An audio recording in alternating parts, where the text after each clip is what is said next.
Let's make the delicious egg curry. প্রথমেই 3টা ডিম ফাটিয়ে নেব, তারপর একটু হলুদের গুঁড়া, একটু লবণ, একটু chilli flakes, pinch of black pepper and এলাচ গুঁড়া অ্যাড করে এটাকে ভালোভাবে বিট করে দেন একটু ধনিয়া পাতা দিয়ে দেন আবার বিট করে ডিমগুলো সুন্দর করে তেলে ফ্রাই করে নেব, ভেজে নেব। দেন এটাকে ফোল্ড করে নেব সুন্দর করে, আমি ফোল্ড করে নিচ্ছি যাতে দেখতে সুন্দর লাগে। দেন এটাকে পিস পিস করে কেটে নেব।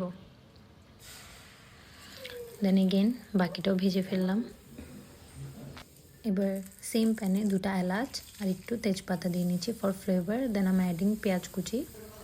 পেঁয়াজটা একটু নরম হয়ে আসলে আলু দিয়ে দিব কেটে রাখা। দেন আলুটা পেঁয়াজের সাথে একটু সটে করে নেব, একটু লবণ আর আদা রসুনের পেস্টও অ্যাড করে দিলাম। দেন আমি অ্যাডিং স্পাইসেস, হলুদের গুঁড়া, মরিচের গুঁড়া, ধনিয়া আর জিরার গুঁড়া অ্যাড করেছি।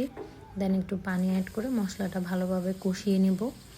তারপর একটু টমেটো কুচি আর কাঁচামরিচ কুচি অ্যাড করে এটাকে আরও কিছুক্ষণ জাল করে আবার একটু পানি অ্যাড করে নিব যাতে আলুটা সুন্দর করে সিদ্ধ হয়ে যায়। আলুটা যখন সিদ্ধ হয়ে যাবে তখন ডিমগুলো অ্যাড করে ফেলবো।